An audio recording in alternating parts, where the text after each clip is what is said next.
I'm telling you this because I wish someone had warned me. Never text the midnight number.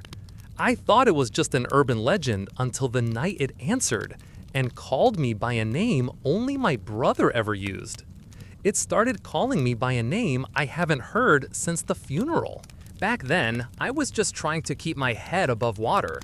Freelance captioning work paid the rent, barely, but the hours were lonely. Nights stretched long in the sublet, one-bedroom tram line at the corner, walls thin enough to hear the guy next door sneeze.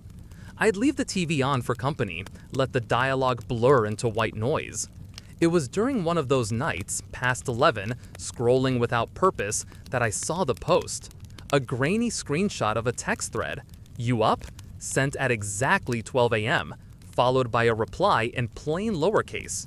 "Yes, we are."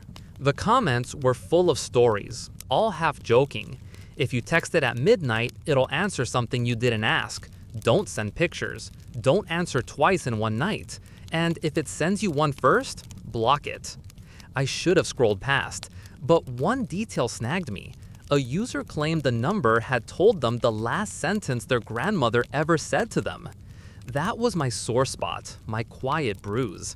The number was simple, almost lazy. 070000. Too neat to be real. The first person to mention it in my real life was Jade, a subtitler I sometimes messaged about deadlines. Over a late-night project, she typed, "Ever tried it? Bet you won't." I laughed it off, told her I didn't go in for chain text Bloody Mary crap. But that night, lying on the couch with the tram rattling outside, I thought of it again. The rules were easy. The risk seemed fake.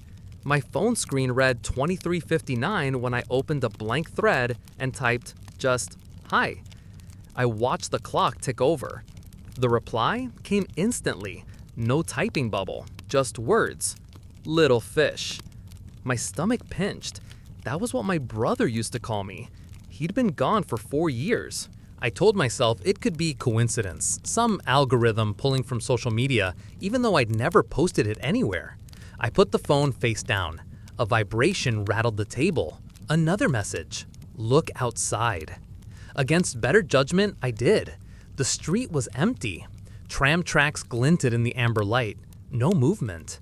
I almost felt relieved until I picked the phone up again and saw the third text.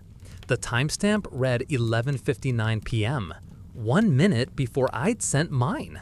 It was a photo. My hallway. Lights off, taken from eye level.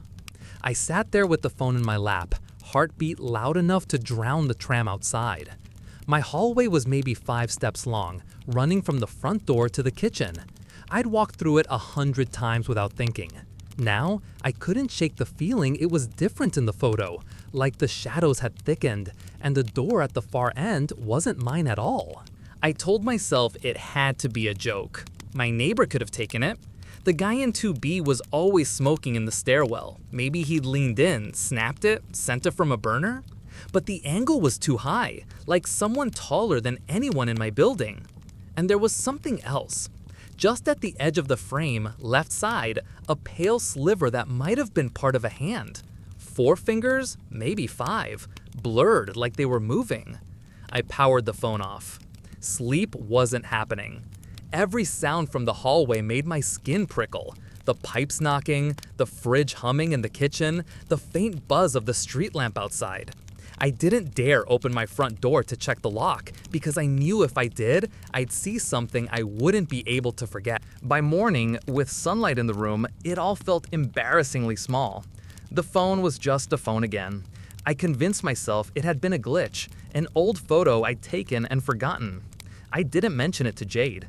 I didn't post about it. But that night, just after dinner, I got a text from an unknown number. No name, no photo, just, "You shouldn't ignore us." I stared at it for a long time, debating whether to block the contact. Instead, I tossed the phone under a pillow and tried to focus on my work. At exactly 12 a.m., the vibration came again. My stomach turned when I saw the message, "Look under the couch." For 15 minutes, I didn't move. The only reason I finally checked was because I couldn't stand the thought of not knowing. On my hands and knees, I lifted the couch skirt. A small folded piece of paper sat in the dust. My name was written on it in block letters. My real name, not the one on my lease. Inside, in neat lowercase, was the number, the one I texted, and underneath it, a final line. See you soon. For 2 days, I left the paper on my desk without touching it, the way you might leave a dead insect you're too unsettled to clean up. I told myself I wouldn't text again. Then Wednesday happened. I was walking back from the corner shop when my phone buzzed. The message read, "The tram is late." I looked up. The stop was empty, no tram in sight. A second later, an automated announcement rang out over the speakers. Service to the city delayed by 10 minutes. That could have been luck, or guessing, or some app I didn't know about scraping transit data. The next one was harder to explain. I was in the supermarket comparing prices on canned soup when the phone lit up. Careful, left shoe untied. I glanced down. The lace was loose. No one was near me. By the end of the week, the texts were coming every night, always exactly at 12 a.m., but never from the same number twice. New threads kept appearing, each one with no contact name, no photo, and no call history. They were never direct threats, just close. The mug is about to fall. You'll hear it again today. Don't take the next call. One Friday afternoon, while I was editing captions for a documentary, the shop radio played a song I hadn't heard since I was a kid, one my brother used to sing in the car, tapping the steering wheel. That morning, at midnight, the number had sent. The driver will hum. I started keeping my curtains closed. The nights got worse. My dreams weren't linear anymore. Just flashes of corridors made from stacked phones, each one lit with an unread message. A ringing buried in my own palm. And always, behind me, a number written on the inside of my eyelids so that even when I closed my eyes, I saw it glowing faintly. When I woke, I'd feel phantom vibrations in the bed. Sometimes, before I was fully conscious, I'd hear the typing bubble in my head like a drumbeat.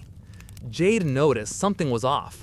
She asked me in a voice message why I was ignoring her, said she'd seen my online status at 12 a.m. every night. I told her it was work. She didn't sound like she believed me. One night, I heard a knock, not on my front door, but on the wall by my bed. 3 slow taps. I froze, waiting for it again. Nothing. At 12 a.m., the message came. We knocked. The "we" bothered me more than anything else.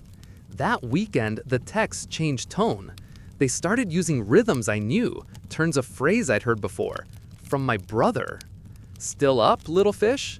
Don't drift too far. We missed the water. It didn't make sense. He was gone. Even if someone had found his old accounts, the things they said weren't online anywhere. They were things only he and I knew. Monday night, I was watching TV to distract myself when the vibration came again. This time, it was an audio file. The length, 13 seconds. I almost didn't play it. Static at first. Then, breathing. Slow, steady. My breathing. You know the sound of your own breath. It's strange to admit, but you do. In the background, under it, was a whisper so soft it barely registered. It said my name. The way my brother used to when he was trying to get me to look at something only we would find funny. I threw the phone across the room. It hit the carpet, screen down. A minute later, without picking it up, I heard it vibrate again. One buzz, then another, then another. When I finally worked up the nerve to check, there was only one message. Almost, it said. On Tuesday night, the light in my hallway flickered out. I bought a new bulb the next morning, but when I went to replace it, the fixture was fine. The bulb hadn't burned out. It was just gone. That same day, a drawer in my kitchen refused to open. I tugged harder and it slid forward all at once, spilling a stack of unopened mail, a screwdriver, and something I hadn't seen in 4 years, my brother's phone. It shouldn't have been there.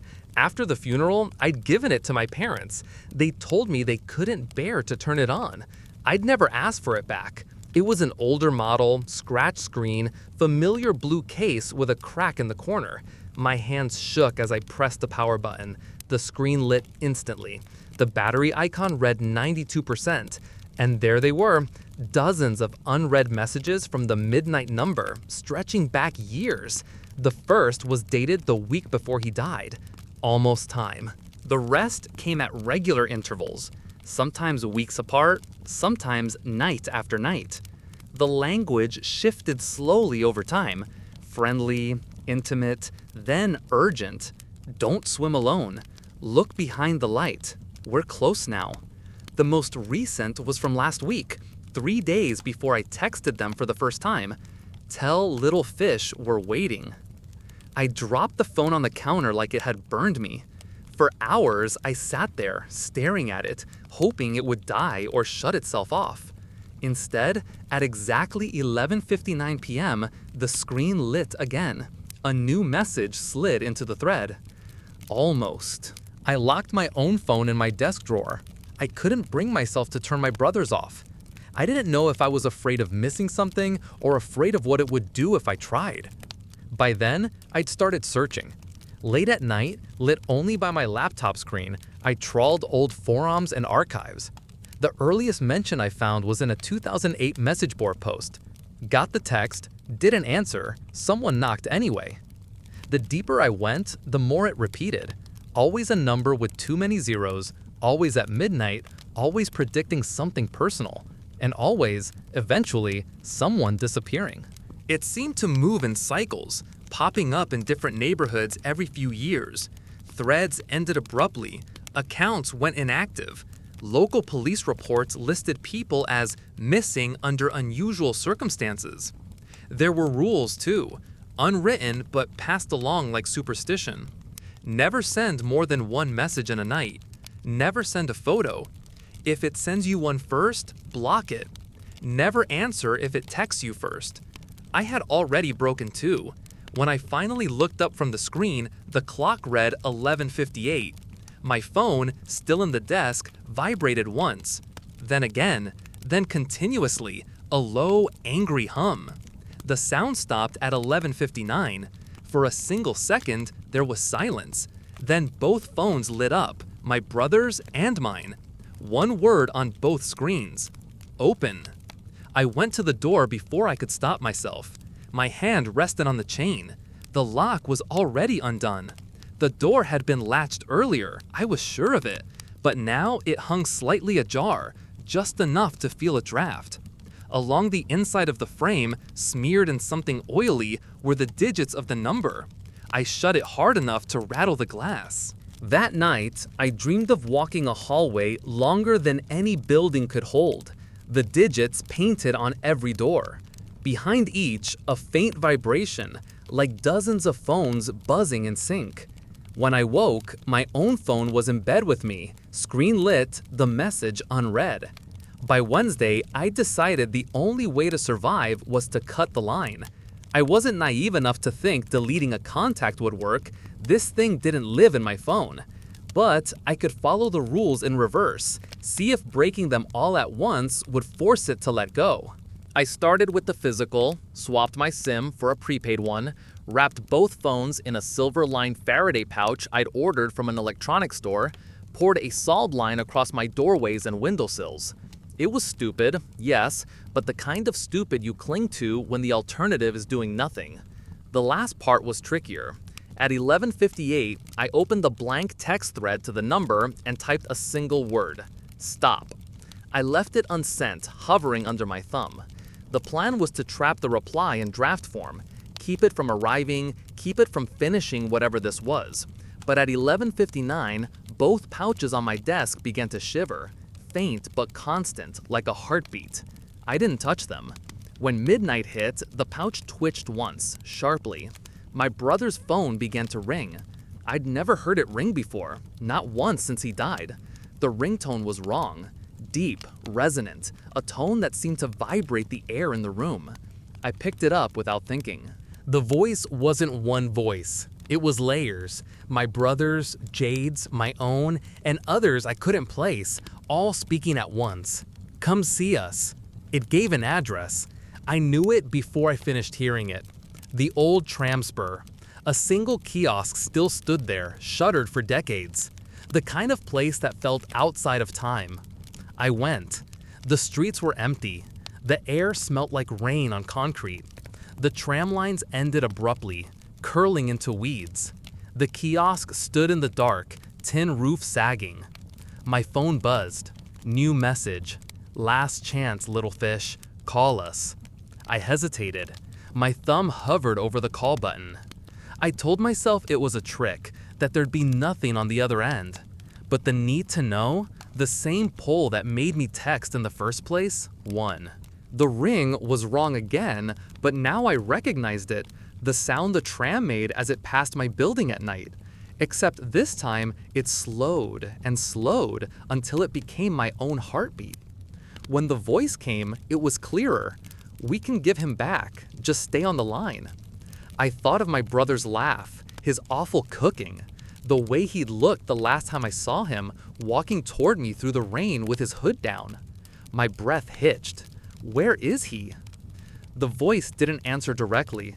We are where you hear us. The voice didn't answer directly. We are where you hear us. The cold crept in then, an understanding I didn't want. If I stayed, if I kept the line open, I might hear him again. But I wouldn't be here to hang up. The tram bell sounded faintly in the distance, though no tram ran on this line anymore. I pulled the phone from my ear. My thumb hovered over the red button. Don't. It wasn't a command, it was pleading. My brother's voice, alone now. I closed my eyes, hung up. The silence after was too big. It was like the whole city exhaled. When I looked down, the call screen was gone. So was the number from my contacts. My brother's phone lay black and dead in my other hand, heavier than it had any right to be. I walked home in silence. The tram tracks gleamed under the streetlights, cold and empty, like nothing had happened. For 3 nights, there was nothing. No knocks, no messages. The quiet felt like a wound healing. I almost let myself believe I'd ended it. Then, this morning, my phone lit up. No vibration, just a single notification. The sender's name was mine. The message read, "Don't text at midnight." The screen reflected my face in the glass. And over my shoulder, blurred but unmistakable, a second silhouette stood perfectly still, smiling like it had been there all along. So, would you have texted the number? Or are you the kind who can walk past a locked door without wondering what's inside? Think about it, and when you're ready for another story, come back to the fire. I'll be waiting.